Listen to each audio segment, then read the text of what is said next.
мэнд хүргэе. 24 дугаар цэцэрлэгийн ахлаатай олж тэмдэглэсэн байна. Та бүхэндээ цэцэрлэгийн хүүхдийн нэг өдрийн хоолыг бэлтгэж хийж үзүүлэхээр бэлтлээ.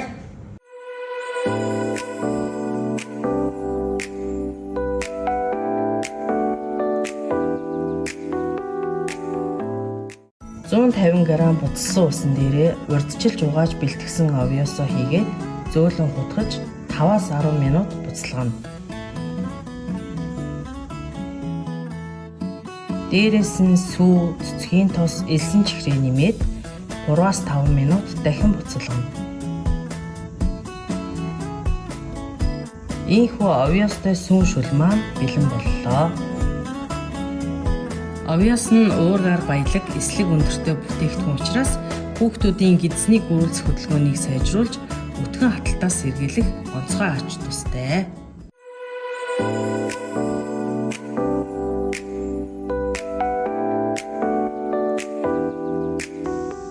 150 грамм буцсан усан дээрээ урьдчилж жигнж бэлтгэсэн алим луунгаа хийж буцалгана.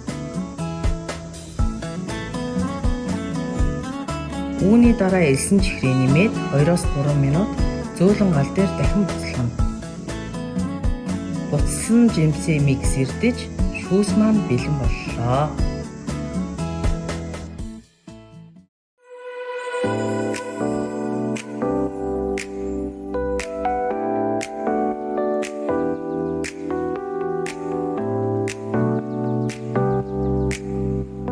Нам хэмт тосыг баг зэрэг халааж, бөөрийнхий сонгон шар луван үхрийн махаа хийж хуурна.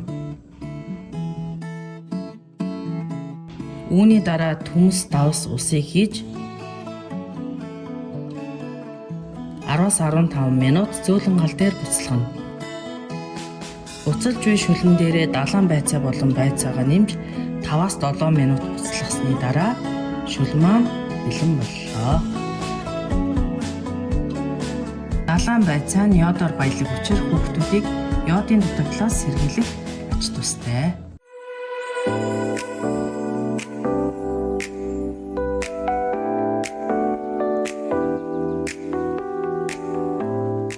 Бүрэх зурмаг нь гурил, өндөг, наран цэцгийн тос, сүү маслыг хийж өтгөртөл сайтар хутгана.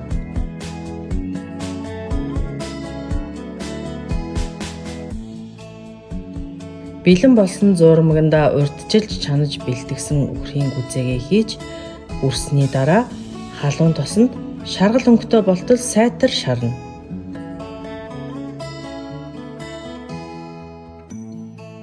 Хачранд хэрчиж бэлтгэсэн улаан лол болон өргөс тэмхийг яншуугаар амталж хамттан тавгалснаар үндсэн хоол болох шаржигнуур үхрийн гүзээ маань бэлэн боллоо. Үхрийн гүзээ нь уурах төмрөөр баялгаас гадна хүүхдүүдийг дайвар бүтээгдэхүүн идэж сургахад энэ чухал ач тустай.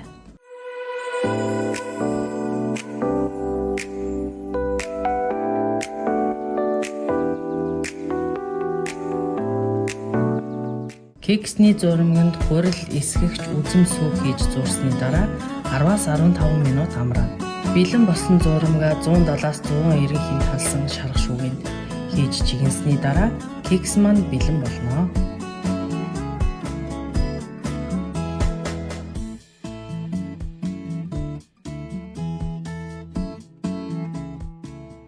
Хамтрахын эддэг цэцэрлэгийнхаа очиодод баярлалаа.